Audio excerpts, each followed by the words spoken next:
Salut les Sagittaires et bienvenue dans cet horoscope pour le mois d'avril 2022. Avril, ça va être un mois rempli de transits. Il y a vraiment beaucoup de choses qui se passent. On est vraiment en effervescence, si je peux dire. C'est Mercure principalement qui va se déplacer beaucoup et qui va faire énormément d'aspects avec ce qui se passe en Verseau et en Poisson. Sinon, bien sûr, on a Jupiter et Neptune qui vont finalement se rencontrer. Et puis, globalement, ce mois va être vraiment fougueux et va marquer un nouveau départ. On va avoir des opportunités qui vont se présenter à nous à travers potentiellement certains défis qui vont nous permettre en fait de sortir plus fort de tout ça. Aussi, sur la fin du mois, on a une sorte de confirmation que les chemins qu'on a choisis vont être les bons pour nous. Et puis pour finir, on entre dans la saison des éclipses à la toute fin du mois. Pour vous, tout ça, ça se passe principalement entre la maison 5 et la maison 4. Donc la maison 5 qui parle des plaisirs, de comment est-ce qu'on connecte avec ses hobbies, avec aussi la création qu'on a envie d'amener en ce monde. Donc c'est vraiment ici ce côté très créatif qui ressort.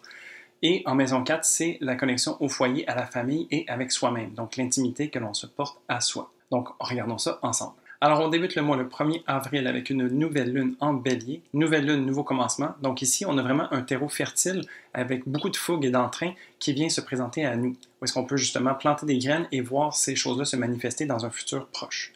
Pour vous, cette lunaison va se passer en maison 5. Donc ici, c'est vraiment qu'est-ce que vous avez envie d'amener dans ce monde? Qu'est-ce que vous avez envie de créer? Quand vous reconnectez avec votre cœur d'enfant, par exemple, comment est-ce que ça vient se manifester? Et qu'est-ce que vous avez envie de voir autour de vous? Qu'est-ce qui vous met en joie? Donc de suivre vraiment ici cette voie-là pourrait vraiment être bénéfique pour vous. Ensuite, du 1er au 3 avril, on a le Soleil en Bélier qui va venir faire sa conjonction avec Mercure en Bélier aussi. Et donc ici, c'est le Soleil, le principe d'ego et de vitalité, qui rencontre Mercure, une planète d'échange et de mental, de communication.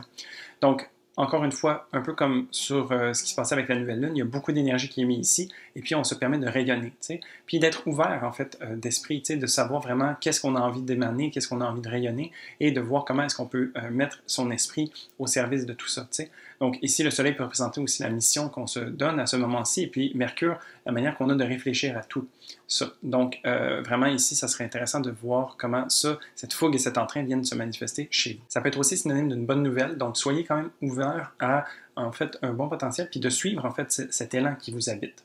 Toujours dans la maison 5 pour vous. Alors ici, c'est comment, encore une fois, qu'est-ce que vous avez envie de créer. Si vous avez des enfants, par exemple, ça pourrait être de voir aussi qu'est-ce qui peut se manifester à ce niveau-là. Ou puis, sinon, c'est juste de chercher à avoir du plaisir, en fait, en ce début de mois d'avril. Ensuite, du 3 au 6 avril, on a Mars qui va venir faire sa conjonction à Saturne en Verseau. Donc Mars, une planète d'action et d'assertivité, qui rencontre Saturne, une planète de limitation et de structure. Donc ici, on peut s'imaginer que le mélange des deux vient offrir une belle discipline, en fait, une rigueur qui va être présente dans la manière qu'on a d'agir. Parce qu'à travers l'énergie du Verseau, on est toujours en train de chercher, en fait, la différence qui nous habite ou comment est-ce qu'on peut tirer notre épingle du jeu et de la manière qui est juste pour soi. Parce qu'ici, on cherche à agir de la manière qui, peut-être en dehors des standards de la société, vient nous toucher nous. Donc, notre différence, notre marginalité, comment est-ce que ça peut nous servir pour construire, en fait, qu'est-ce qu'on a envie de voir se répercuter autour de soi. Donc, c'est vraiment de mettre en place des actions qui vont nous amener vers cette nouveauté-là. Pour vous, ça se passe en maison 3, donc c'est vraiment au niveau de votre quotidien, en fait, les choses qui se passent autour de vous. La manière de voir les choses, la manière d'être au quotidien vont vraiment être affectées ici par ça. Donc, comment est-ce que vous pouvez implémenter une certaine rigueur à ce niveau-là et vous permettre de faire des actions qui sont concrètes aussi et logiques, parce que vraiment ici, dans la maison 3, on parle aussi d'une maison qui est au niveau du mental, qui est au niveau de la communication. Comment est-ce qu'on vient exprimer, en fait, qui on est à travers nos actions? Ça serait ici une piste de réflexion pour vous. Ensuite, du 9 au 10 avril, on a Mercure en Bélier qui va venir faire un carré avec Pluton en Capricorne. Donc, Mercure, toujours vif d'esprit dans l'énergie du Bélier, avec beaucoup d'entrain et d'envie d'avancer, vient être confronté à Pluton qui nous ramène un petit peu à se confronter à nos peurs, nos blocages. Donc ici, Pluton a toujours cette idée de vouloir nous libérer de ces énergies-là qui nous empêche en fait de capitaliser sur cette fougue qui nous habite tout autant. Donc de se permettre en fait de venir faire ce travail-là pour être vraiment bénéfique, pour nous alléger. Ça se peut que ça soit vécu à travers peut-être une nouvelle déroutante ou désagréable, parce que Mercure peut aussi représenter ça à travers cette idée d'échange ou de message. Donc, ici, d'être quand même assez flexible, ce qui est tout à fait disponible dans les énergies du Bélier et du Capricorne, et de savoir en fait que vous pouvez utiliser cette puissance-là qui vous habite. Parce que, aussi, ce qui peut arriver avec un Mercure qui est en carré avec Pluton, on peut avoir cette puissance au niveau du mental qui se fait ressentir, et puis ça nous fait en sorte qu'on a beaucoup d'idées, donc vraiment de trouver en fait une manière de venir poser ça et de s'habiter de cette énergie-là pourrait vraiment être bénéfique. Pour vous, ça se passe entre la maison 5 et la maison 2, donc Mercure en 5 qui vient connecter avec son cœur d'enfant, et puis Pluton en maison 2, lui vient travailler au niveau de vos ressources et de vos capacités, vos habilités. Donc vraiment, comment est-ce que vous pouvez mettre ces ressources, ces habilités-là au service de ce qui vous fait plaisir ou de ce que vous avez envie de créer, t'sais? Donc il y a vraiment ici un échange quand même assez intéressant qui vous permet de venir utiliser ce qui est à l'intérieur de vous, d'enlever en fait les barrières qui vous empêchent de les utiliser et puis de mettre ça à profit dans ce que vous avez envie de créer. Ensuite, du 7 au 17 avril, on a Jupiter qui va venir faire sa conjonction à Neptune en Poisson. C'est un transit que j'attends depuis plusieurs semaines parce qu'il y a beaucoup de potentialités ici. Donc, avec Jupiter, c'est une planète qui vient nous amener de l'expansion, de l'agrandissement. On s'ouvre l'esprit ici. Et puis, avec Neptune, c'est cette idée d'être inspiré, d'être dans la spiritualité, dans la rêverie et vraiment d'aller dans l'émotionnel un petit peu plus.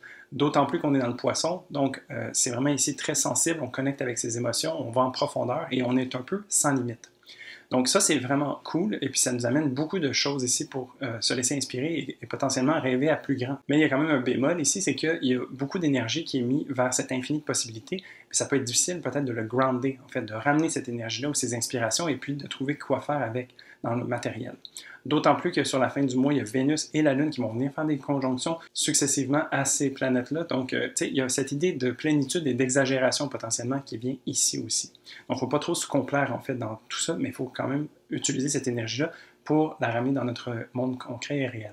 Donc aussi, ce qui peut arriver, quand on a beaucoup de possibilités comme ça, c'est qu'on ne sait pas trop où aller. T'sais, Neptune peut nous amener ce vent de confusion ou ce brouillard, et puis c'est comme si on n'avait pas trop de repères en fait. Donc, vraiment d'utiliser le ground, que ce soit à travers la méditation, le fait de se promener en nature ou peu importe comment vous voulez faire, de vous ramener dans le ground, va vous aider à venir amener ces rêves-là dans votre monde et puis de pouvoir utiliser puis vous laisser porter à travers tout ça. T'sais. Donc, ce serait ici mon conseil pour vous. Ça se passe en maison 4 chez vous, donc vraiment, comment est-ce qu'au niveau de la famille, du foyer, de votre maison, ou de l'intimité que vous avez avec vous-même, comment est-ce que vous pouvez vous permettre de rêver plus grand et de venir, en fait, vous laisser toucher par tout ça, t'sais. Donc, il y a vraiment ici cette idée de sensibilité, de compassion qui peut venir soit autour de vous avec les gens qui représentent votre famille ou par rapport à vous-même et de vous permettre, en fait, de vraiment bien vivre et de se laisser imbiber, infuser de cette énergie-là, puis d'être capable de venir la déployer au quotidien autour de soi. Ensuite, le 16 avril, on a une pleine lune en balance. Donc, une pleine lune, c'est un moment de culmination où est-ce que l'énergie est à son paroxysme. On met toute l'emphase sur le signe de la balance et c'est une occasion pour nous de couper avec les choses qui ne nous servent plus. Donc, vraiment de prendre conscience, en fait, de ce qui se passe à ce niveau-là. Pour vous, c'est dans la maison 11. Et donc, au niveau des rêves et des aspirations, comment est-ce que peut-être vous pouvez vous aligner sur quelque chose qui fait plus de sens aujourd'hui pour vous, de couper avec des vieilles idées, par exemple, ou de couper avec des choses qui ne servent plus à ce que vous aspirez à voir se concrétiser. T'sais. Il y a beaucoup de rêveries, donc précédemment avec Jupiter et Neptune, et donc ici, avec la pleine lune dans la maison de vos rêves et de vos aspirations, comment est-ce que vous pouvez justement concrétiser ça? T'sais. Aussi, c'est une maison qui nous parle de nos amis, de nos groupes, de alliés qui nous entourent, et donc de peut-être faire ou s'offrir un nettoyage à ce niveau-là pourrait être pertinent de savoir s'il y a peut-être des gens qui sont moins alignés, peut-être qu'on aurait envie de rajouter certaines personnes autour de nous pour nous amener justement à aller vers ce qu'on aspire à aller. Et puis, donc, ça pourrait être intéressant à ce niveau-là. À noter que cette pleine lune va être quand même un petit peu intense parce qu'il y a Pluton qui va venir être engagé dans le mix entre le Soleil et la Lune. Et donc, juste de chercher à bien trouver sa place et à faire sa place d'une certaine façon. Parce que dans l'énergie de la balance, on ne cherche pas toujours à déranger. Mais là, ici, vraiment, c'est comme si on était appelé à prendre cette place-là et puis faire en sorte que tout garde quand même sa cohésion et son équilibre, mais qu'on ne s'oublie pas, en fait, dans l'équation. Ensuite, du 17 au 18 avril, on a Mercure qui va venir faire sa conjonction avec Uranus en taureau. Donc, Mercure est rendu en taureau ici, beaucoup plus groundé, plus lent aussi. Et puis, il se permet en fait de prendre le temps de bien réfléchir aux choses et de voir l'impact que ça peut avoir dans sa réalité concrète. La conjonction d'Uranus va venir dynamiser tout ça, par contre, et va nous amener à avoir des prises de conscience potentiellement. Parce qu'on a vraiment des idées nouvelles qui nous arrivent et des nouvelles données à prendre en considération. Ça peut nous arriver un petit peu par surprise, puis à travers ce transit-là, il faudrait s'offrir le plus de flexibilité possible pour accueillir justement ces nouveautés qui se présentent à nous. Pour vous, dans la maison 6, donc c'est au niveau du quotidien que ça risque de se passer. Ou est-ce que peut-être qu'il y a quelque chose qui vient déranger votre routine ou qui vient s'ajouter à votre routine et qui était un peu inattendu, tu sais, mais d'ouvrir son esprit et de voir comment est-ce que ça peut venir faire du sens d'une manière qu'on n'avait peut-être pas envisagée. Ça pourrait être super bénéfique pour venir justement capitaliser sur cette ouverture qui se présente à soi. Ensuite, du 17 au 19 avril, on a le Soleil en Bélier qui va venir faire à son tour un carré avec Pluton en Capricorne.